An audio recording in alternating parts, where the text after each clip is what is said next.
स्वागत है आपका जेके 24/7 न्यूज में। मैं हूं आपके साथ पलक सहगल। एक दशक पहले मध्य प्रदेश में भर्ती परीक्षाओं को लेकर व्यापक घोटाले के खुलासे ने देश भर में सुर्खियां बटोरी थी। अब उत्तर प्रदेश के विधानमंडल के दोनों सदनों में हुई भर्तियों को लेकर चौंकाने वाला खुलासा हुआ है। इस घोटाले की गंभीरता को देखते हुए इलाहाबाद हाईकोर्ट की लखनऊ बेंच ने खुद संज्ञान लिया है और साल 2020 और 21 में विधानसभा और विधान परिषद सचिवालय में हुई भर्तियों की सीबीआई जांच के आदेश दिए हैं। भाई भतीजावाद और भ्रष्टाचार की नई इबारत रचने वाली इस भर्ती घोटाले में विज्ञापन में घोषित पदों से ज्यादा भर्तियां की गई हैं। चहेतों को नौकरी देने के लिए गलत ढंग से गणित में बदलाव भी किए गए। भर्ती परीक्षा कराने वाली एजेंसियों के निदेशकों के परिवार के सदस्य तक परीक्षा में पास हो गए हैं।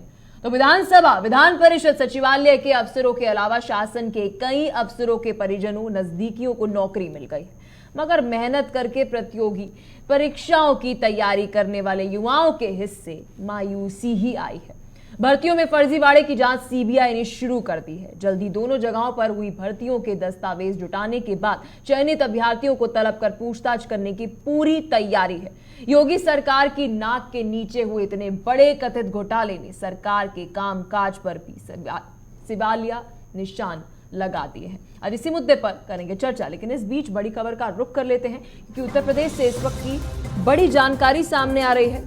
यूपी विधान परिषद की भर्तियों में घोटाले से जुड़ी ये बड़ी जानकारी है, जहां पर सीबीआई अब इसकी जांच करेगी और यह आदेश इलाहाबाद हाईकोर्ट द्वारा दिए गए हैं। इस बीच सीबीआई ने फर्जीवाड़े की जांच जो है वह शुरू कर दी है। चयनित अभ्यर्थियों का पूरा बयान लिया जाएगा। 2020-21 में विधानसभा परिषद में हुई भर्तियों को लेकर आपको बता दें कि अब सीबीआई द्वारा जांच की जाएगी। 6 हफ्ते में जांच रिपोर्ट सौंपने के लिए कोर्ट द्वारा कहा गया है। 7 दिसंबर 2020 को भर्तियों का विज्ञापन जारी होता है। 24 जनवरी 2021 को प्री परीक्षा होती है। इस बीच 27 फरवरी को मुख्य परीक्षा होती है। इसके अगले ही महीने 14 मार्च 2021 को टाइपिंग का टेस्ट हो गया। पारदर्शिता को किस तरह से धत्ता बताया गया, इसका अंदाजा इसी बात से लगा सकते हैं कि नतीजों को सार्वजनिक नहीं किया गया। तो इस वक्त की बड़ी जानकारी आपको दे रहे हैं, लेकिन ये घोटाला आखिर है क्या, आपको ग्राफिक्स के माध्यम से पहले बताते हैं और फिर विस्तार से इसी मुद्दे पर करेंगे चर्चा। उत्तर प्रदेश के अंदर विधानसभा और साथ ही विधान परिषद की भर्तियों में ये घोटाले का पूरा मामला है। आपको बता दें यूपी विधानमंडल के दोनों सदनों में भर्तियों में ये घोटाला सामने आया है। भर्तियों में बड़ा घोटाला ऐसे सामने आया है कि कई सारे अभ्यर्थियों ने ये शिकायत करी, कोर्ट के पास गए। वो इलाहाबाद हाई कोर्ट की लखनऊ बेंच ने पूरी जांच करी, इस पूरे मामले को संज्ञान में लिया और सीबीआई को जांच के आदेश दिए। अब विधानसभा विधान परिषद सचिवालय की भर्तियों में जो ये घोटाले हुए हैं, सीबीआई इसकी जांच करेगा। अदालत ने सीबीआई को आदेश मिलने के 6 हफ्ते के अंदर रिपोर्ट दाखिल करने के लिए कहा है। याचिका में 2020-2021 में विधानसभा परिषद में हुई भर्तियों में गड़बड़ी का आरोप है। भर्तियों के दस्तावेज जुटाने के बाद चयनित अभ्यर्थियों से भी पूछताछ होते हुए नजर आई।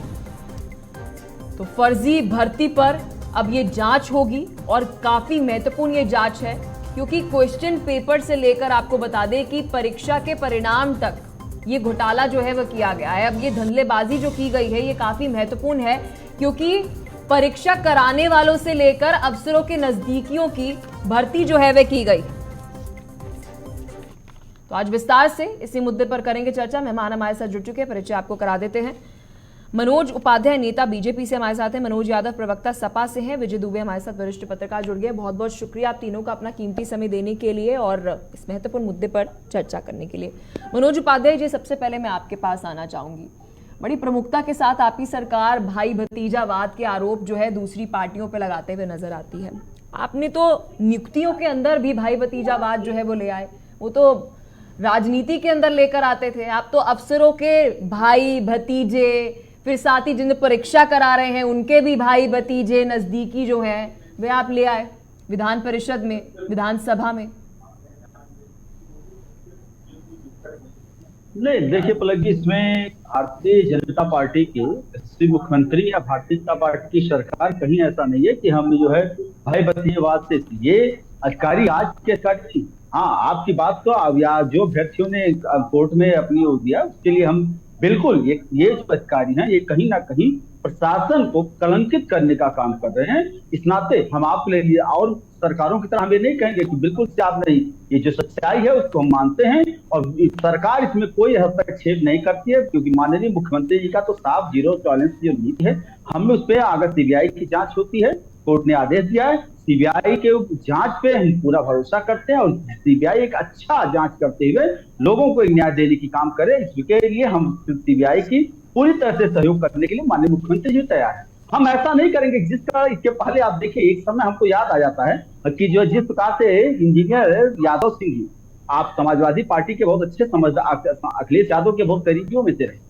एक बार उनकी जो है भ्रष्टाचार में वो लिप्त रहे, अखिलेश जी ने कोई कार्रवाई ना करते हुए, जब यही मामला याचिका करता जा रहा, सुनिए, इलाहाबाद हाई कोर्ट में गया, इलाहाबाद हाई कोर्ट ने सुप्रीम कोर्ट को सीबीआई जांच के आदेश दिए, तभी ये लोग उसका विरोध करते दिखाए। आप देखते होंगे भारतीय जनता पार्टी का कोई भी व्यक्ति इसका विरोध, सीबीआई का जांच हम करेंगे और सीबीआई जांच कर रही है, उसका जो भी रिजल्ट आएगा बिल्कुल कर रहा हूं कि और ऐसे अफसरों के ऊपर कार्रवाई की जाएगी, कोई इसमें दो राय नहीं। अब रह गई बात, माननीय मुख्यमंत्री जी, ये आप भी जानते हैं कि नियुक्ति करना इन लोग, हर एक चीज को मुख्यमंत्री जी अपने सचिव, विशेष सचिव जो भी है, ये कोई हमारी सरकारों के नियुक्ति नहीं है, लेकिन हाँ रह गई बात जो भी इसमें दो आदत कहा गया। अरे सर, आप मुख्य सचिव की बात कर रहे हैं, इस वक्त अखिलेश यादव और मायावती तो मुख्य सचिव के ऊपर सवाल उठाते हुए नजर आ रहे हैं कि जरा उनकी नियुक्ति किस लिए की गई है, कैसे की गई है, उसकी भी जांच जो है वे की जाए। चलिए बहरहाल इस पर भी विस्तार से चर्चा करेंगे। मनोज यादव भी हमारे साथ प्रवक्ता सपा से हैं। सर, क्या कहना चाहेंगे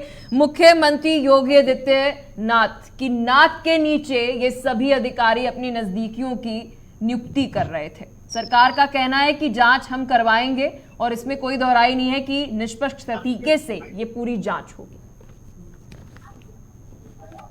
मैं तो एक बात कहूंगा पलक जी, क्या दम था, क्या रीजन था, क्या बेस था कि योगी आदित्यनाथ के अफसर या विधानसभा अध्यक्ष, उन लोगों ने कैसे ये सब भाई भतीजावाद कर दिया? कहीं ना कहीं से उनको एक ऊर्जा, एनर्जी मिली होगी, तब उन्होंने ये किया है।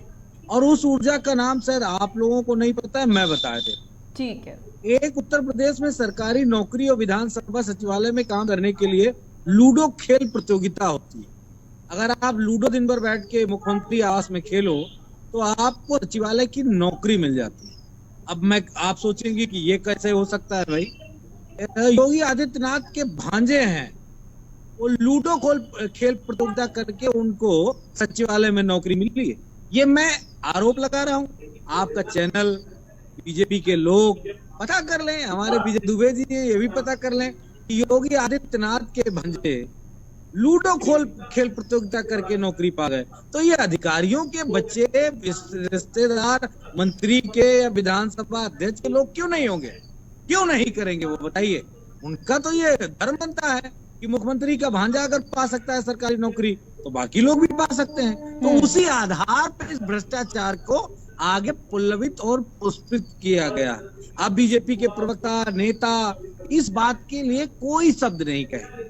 क्यों नहीं कहेंगे? उनको मालूम है कि पूरी सरकार के दौरान जितनी भी भर्तियां हुई हैं, सब में सिर्फ और सिर्फ भाई भतीजावाद चला है। मंत्री, अधिकारी पैसे लेके, एक तो पहले तो वो लीकेज प्रतियोगिता हुई है कि कौन परीक्षा लीकेज, हमारा आदमी नहीं कर रहा हूँ, प्रतियोगिता लीकेज करवा दे रहे हैं। वो लीक, परीक्षा लीक, ये इसलिए चला कि एक गुट का तो काम हो रहा था, दूसरे गुट को काम नहीं मिल रहा था, उनके लोग हो नहीं रहे थे तो लीकेज प्रतियोगिता चला रहे थे।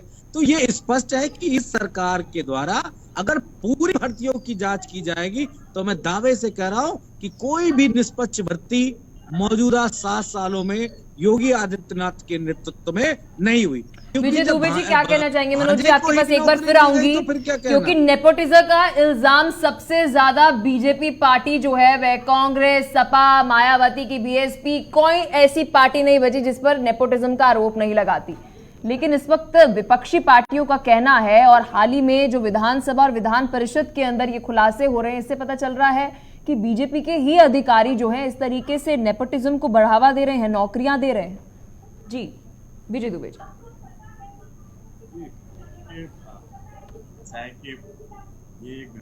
पिछले 1.5 साल से चल रहा है और जो है इसकी चर्चा लगातार होती रही है। अब हाईकोर्ट ने संज्ञान लिया है, जबकि लोग वहां गए हैं और हाईकोर्ट ने ऑर्डर किया है सीबीआई को, तब इस मुद्दे को ये मान के चला जाए कि शायद सीबीआई एक हद तक हमें सही जानकारी देने की स्थिति में होगी जब वो जांच करेगी और तथ्यों के साथ सामने आएगी और हाईकोर्ट को अपने जो भी जांच है उसके रिजल्ट्स को या हाईकोर्ट को रिपोर्ट करेगी। दरअसल मामला हाईकोर्ट तक कैसे पहुंचा, ये जो भी अभ्यर्थी थे, जो भी और उम्मीदवार और प्रत्याशी थे, जब वो हाईकोर्ट गए हैं तब जाकर के हाईकोर्ट ने इसका संज्ञान स्वतः भी लिया है और उन्होंने जो कंप्लेंट की थी उसको भी उठाया है। लेकिन जो माहौल, जो यहाँ पर जो चर्चाएं हैं जो पहले से होती रही हैं लगातार भर्ती मामले में, वो तो सरफेस पे रही है, ऐसी कोई बात नहीं है कि उसमें जो है कोई चीजें, लेकिन जो कार्रवाई सरकार को करनी चाहिए थी वो सरकार ने क्यों नहीं की। यहाँ सवाल ये है, सवाल ये इस बात का नहीं है कि भाई जो प्रमुख सचिव चाहे परिषद या विधान सभा की बात की जाए तो वो आज अपने पदों पर वही बैठे हुए हैं। आज कहाँ उसका जो है किसी प्रकार से भी जो है संज्ञान लिया जा रहा है और वो उसमें कोई ठोस कार्रवाई की जा रही है, जिससे कि न्यायालय वाली बात तो जो है ये बाद में आती है। सवाल ये देखिए, हम जो बीजेपी बड़े बड़े दावे करती है उन बड़े दावों में अगर इस प्रकार के घोटाले सामने आ रहे हैं और वो अपनी सच्चाई बयां कर रहे हैं, तो इसमें लोग अगर न्यायालय तक पहुंच रहे हैं और न्यायाधीश कर रहा है, तो निश्चित तौर पे जो ट्रांसपेरेंसी है, जो परीक्षा की जो ट्रांसपेरेंसी जो बरती जानी चाहिए तो वो नहीं बरती गई है। और भाई भतीजावाद वाला जो आरोप है, जिस प्रकार के नाम सामने हैं, जो कि यहाँ के लोग जानते भी हैं, ये जो लोग कि किसी के सहयोगी थे, किसी अध्यक्ष के साथ थे, अल्टीमेटली उनकी भर्ती कैसे हुई, किसी का भतीजा कैसे चला गया, या जो कंपनी जिसके पास में कि डाटा को प्रोसेस करने का ठेका दिया गया, उसके डायरेक्टर का कोई आदमी अंदर चला गया।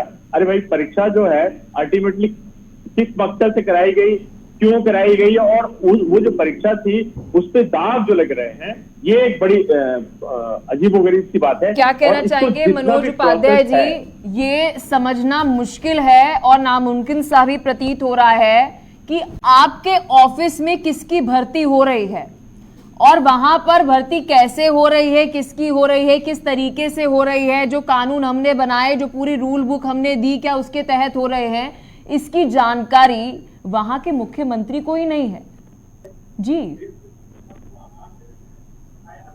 नहीं, देखिए पलक जी, फिर हमने कहा, जैसा कि अभी हमारे मित्र ने कहा, अब आपकी बात को ही जवाब दूंगा, लेकिन ये बता दूं, ये जिस प्रकार से अपनी बातों को पैसे की बात तो शायद हमने भी अभी तक नहीं देखा। ये शायद भूल गए कि ये इनकी सरकारों का जब नतीजा था, जब बोलियां लगी। अरे सर, उनकी सरकारों पे नहीं जाते अभी, उन्होंने जो कर लिया। आप मुझे ये बड़ा ना नेताओं का, प्रवक्ताओं का बड़ा सही है कि आपने आपकी सरकार में देखा ये हुआ वो हुआ। सर, आपकी सरकार में क्या हो रहा है, पहले उसके बारे में बात करते हैं। सर, आपकी सरकार ने एक्शन क्यों नहीं लिया? अगर याचिकाकर्ता इलाहाबाद हाई कोर्ट के अंदर नहीं जाता तो शायद मुख्यमंत्री योगी आदित्यनाथ को पता तक नहीं चलता कि उनके कार्यालय में क्या हो रहा है, उनके ऑफिस में क्या हो रहा है, विधानसभा में क्या हो रहा है, विधान परिषद में क्या हो रहा है, अगर याचिकाकर्ता याचिका ही नहीं डालता कोर्ट के अंदर। बोलिए सर।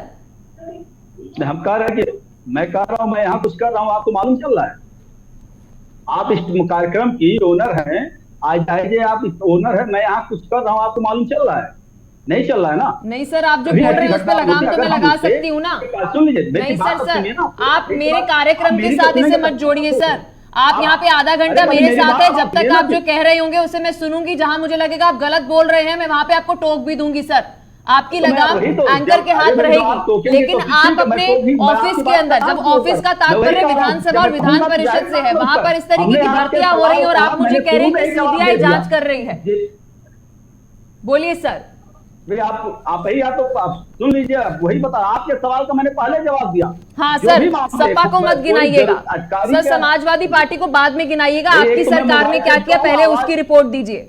सुनिए, आपकी मोबाइल, अरे आवाज पूरी तो आ नहीं रही है, बीच में आप इंटरफेयर करेंगे, कैसे काम चलेगा? हाँ बोलिए सर, बोलिए। मोबाइल के बाद आप ही की आवाज पूरी ना आ रही तो हमारी आपके पास कहां? बोलिए सर, बोलिए। मैं आपसे पहले ही कहा इसलिए कि सीबीआई जांच के लिए कोर्ट ने कहा, बिल्कुल, अगर याचिकाकर्ता वहां गया, हम उसके लिए भी आपने क्या कहा कि प्रशासन के जितने भी अधिकारी हैं प्रशासनिक रूप में, उनको प्रशासन को कलंकित करने का काम कर रहे हैं। हमने ये नहीं कहा, इसके पहले जो आप कर रही जैसा कि लोगों का आरोप है, हमने आपकी बात से नहीं कहा कि नहीं बहुत सही हुआ, बहुत अच्छा हुआ। किस प्रकार से सुप्रीम कोर्ट ने कहा सीबीआई जांच के, सीबीआई अरे आज नहीं, सीबीआई जांच जब खुलेगी तो इनके भी चिट्ठे आएंगे आज जांच के समय में, तब भी इनको आपत्ति होगी, आप यहीं देखिएगा। फिर आपसे कहूंगा, फिर इनको समस्या होगी कि ये तो भाजपा ने उसको दबा दिया और सपा वालों का खेल दिया। ये जांच होने दीजिए, जांच के बाद निष्पक्ष मनोज उपाध्याय जी, मनोज उपाध्याय जी, आशा करती हूँ आप तक मेरी आवाज सही तरीके से पहुंच रही होगी। सर मनोज उपाध्याय जी, आवाज आ रही है? जी सर, हाँ बोलिए। शुक्रिया। मनोज उपाध्याय जी, सवाल बहुत सिंपल था आपसे मेरा, बहुत सरल था। आपके ऑफिस में भर्तियां हो रही हैं, आपको कैसे नहीं पता? केवल और केवल इतना मैंने आपसे पूछा। और आपको नहीं पता, अगर याचिका नहीं डालता कोर्ट में, आपको तो तब भी नहीं पता चलता। और 7 से 8, 9, 10 साल हो जाते, आपको तब भी नहीं पता चलता। सर आप समझ रहे हैं ये कितना गंभीर मुद्दा है? कितने सारे ऐसे व्यक्ति जिन्होंने वहां पर रोजगार के लिए अप्लाई किया होगा, एप्लीकेशन दी होगी, उम्मीद होगी, और वह मायूस वापस लौटे होंगे। क्यों? क्योंकि भाई भतीजावाद के तहत वहां पर नौकरियां मिल रही हैं, मेरिट के बेस पे तो नौकरियां नहीं मिल रही हैं। सर आप गंभीरता समझ रहे हैं? और आपकी सरकार फिर रोजगार के वादे करती है, फिर आपकी सरकार योजनाओं को लेकर सम्मेलन करती है। देखिए आज कितने सारे रोजगार दे दिए हमने, कितनी सारी नियुक्तियां कर दी हमने।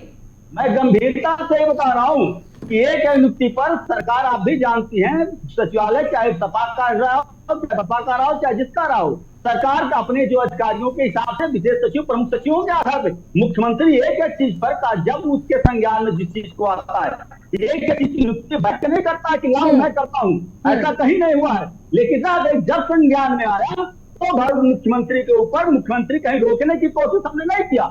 कोर्ट में सीबीआई जांच क्या, हमने नहीं कहा उसका विरोध। सर आपने सीबीआई जांच के नहीं बोला, लेट्स बी क्लियर। एक सेकेंड, मनोज उपाध्याय जी, मनोज उपाध्याय जी क्रेडिट मत लीजिए, आपने कोई एहसान नहीं किया। कोर्ट के अंदर याचिकाकर्ता ने याचिका डाली, इलाहाबाद हाई कोर्ट ने फैसला लिया और सीबीआई की जांच हो रही है। आपका सरकार ने कोई एक्शन नहीं लिया, मानिए इस बात को।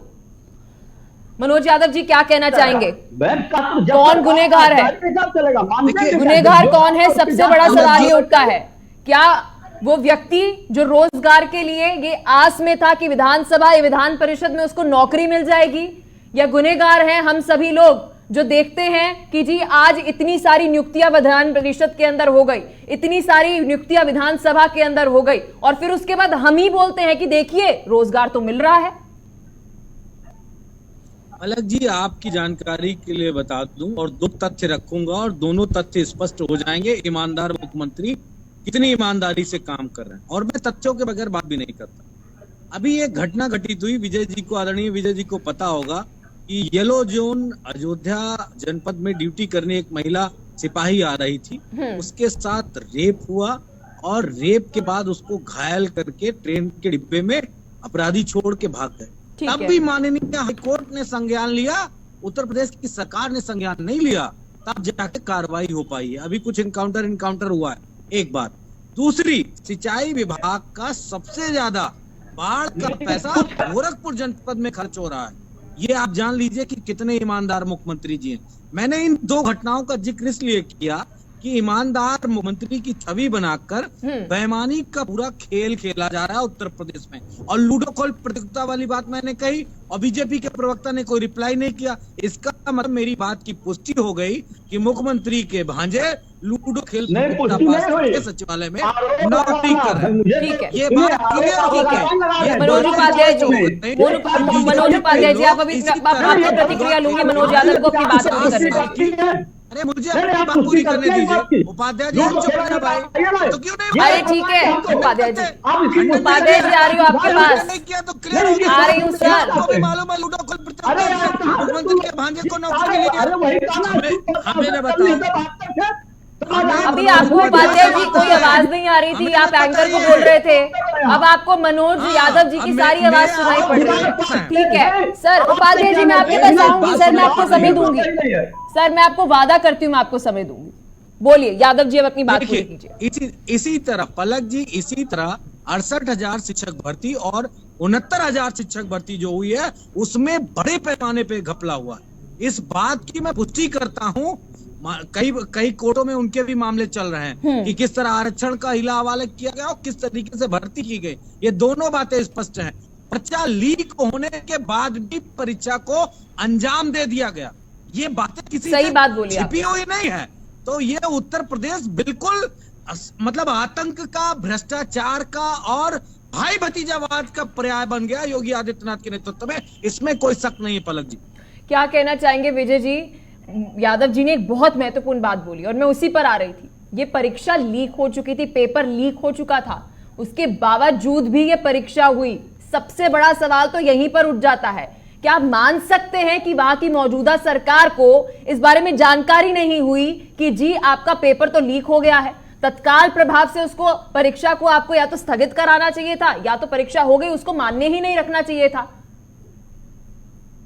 देखिए, अगर जहां तक लीक की बात है, जब जो डाटा शेयरिंग कंपनी है जिसको कि आपने ठेका दिया हुआ है काम करने का, तो जिसको सिलेक्शन की प्रोसेसिंग करनी है, जब वही उसका डायरेक्टर का ही अपना एक आदमी परीक्षा में बैठ रहा है और उसकी भर्ती कराई जा रही है, जहां तक बात विधानसभा में भर्ती की बात है, तो आपको ये बहुत स्पष्ट हो जाना चाहिए कि हमने जिस आदमी को इस बात का ठेका दिया है कि वो हमारा काम करेगा निष्पक्षता के साथ में, वो पारदर्शिता, वो नहीं। देखिए, होता क्या है कि आमतौर पे जब भी इस प्रकार के आवेदन बुलाए जाते हैं तो उसमें ये एक शर्त रखी जाती है कि जो